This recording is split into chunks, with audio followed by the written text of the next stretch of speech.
Em sua maioria, monarcas e nobres que nos ajudam a contar a história são lembrados por atos desumanos e bárbaros. Foram poucos os monarcas benevolentes que trataram seus súditos, servos e parentes com dignidade, e com certeza o rei Henrique VIII não foi um desses bons governantes. Pelo contrário, o monarca possuía uma das mentes mais sombrias de seu tempo. Sejam bem-vindos! No vídeo de hoje vou te contar os segredos da mente sombria de Henrique VIII. E como sempre eu conto com o teu like. Agora, sem mais demora, vamos para a história.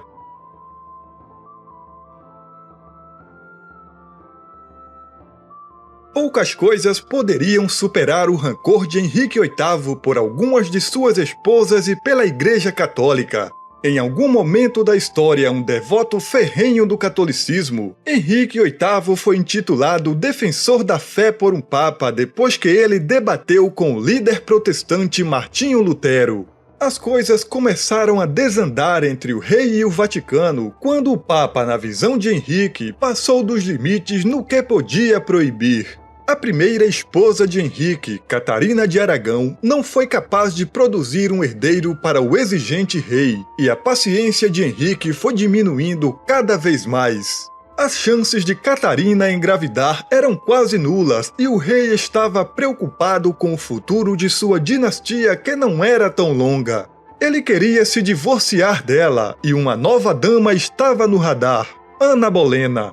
Por muito tempo, Ana Bolena foi uma das damas de sua corte e Henrique não foi sutil em esconder sua imensa paixão por ela. Acredita-se que Henrique começou a se aproximar de Ana no início de 1526, mas ela resistiu aos seus avanços, pois não tinha a intenção de se tornar amante do rei como sua irmã Mary. Sua recusa tornou-se a causa dos esforços de Henrique para anular seu matrimônio com Catarina para que ele pudesse pedir Ana em casamento. Curiosamente, o cardeal que Henrique designou para defender seu divórcio junto ao Papa Clemente VII foi o cardeal Thomas Wolsey, responsável por embaraçar o noivado de Ana Bolena 2 anos antes. Thomas não conseguiu obter a anulação do casamento de Henrique, e isso lhe custou o prestígio com o rei e o poder na igreja.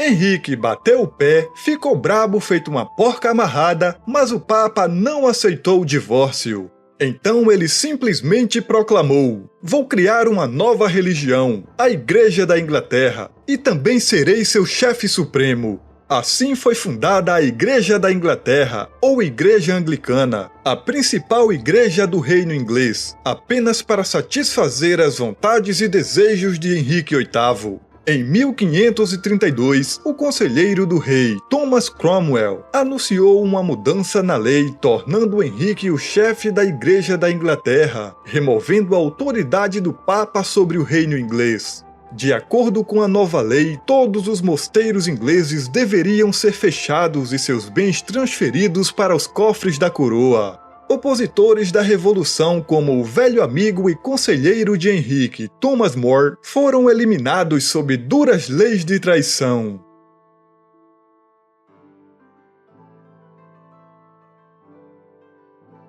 Henrique VII, o pai e antecessor de Henrique VIII, era um rei competente que não era apenas um diplomático, mas também eficiente em seu governo.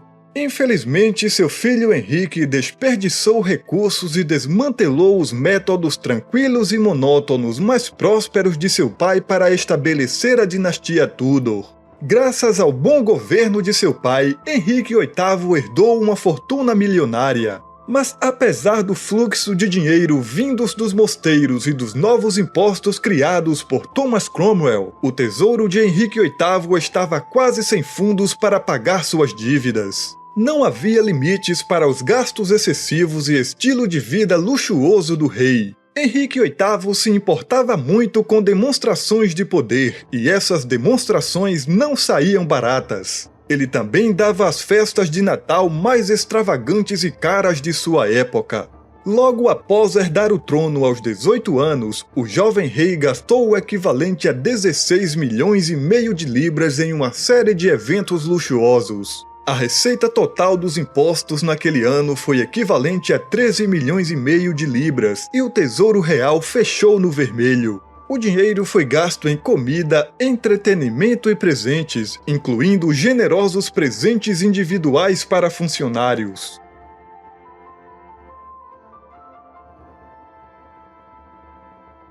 É certo que o rei Henrique VIII não era um bom governante. Entretanto, o que mais pesa em sua má fama é o modo como ele tratou suas 5 primeiras esposas. A busca do monarca por um herdeiro masculino desandou a vida de 2 mulheres, sua primeira esposa, Catarina de Aragão, e a segunda, Ana Bolena. Mas havia mais na história de Ana. Depois de se livrar de Catarina, Henrique tinha grandes esperanças com Ana. Mas quando ela deu à luz uma filha, Henrique a acusou de adultério e traição à coroa, quando na verdade era Henrique quem estava tendo um caso com Jane Seymour, prima de Ana Bolena, e Ana estava ciente disso.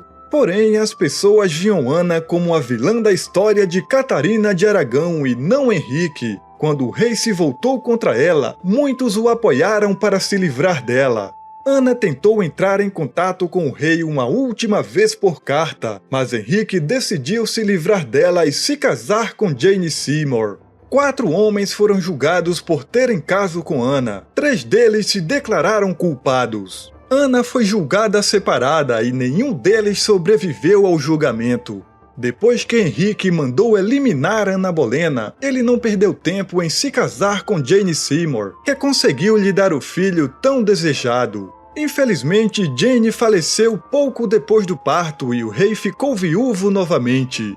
Seu 4º casamento, uma união política com Ana de Cleves, também não durou muito. As expectativas de Henrique eram muito altas depois de ter a aceitado como esposa ao olhar para um retrato. Quando ela não correspondeu às suas expectativas, o rei ficou desapontado por ela não ser tão bonita quanto prometeram e teve seu casamento com Ana de Cleves anulado.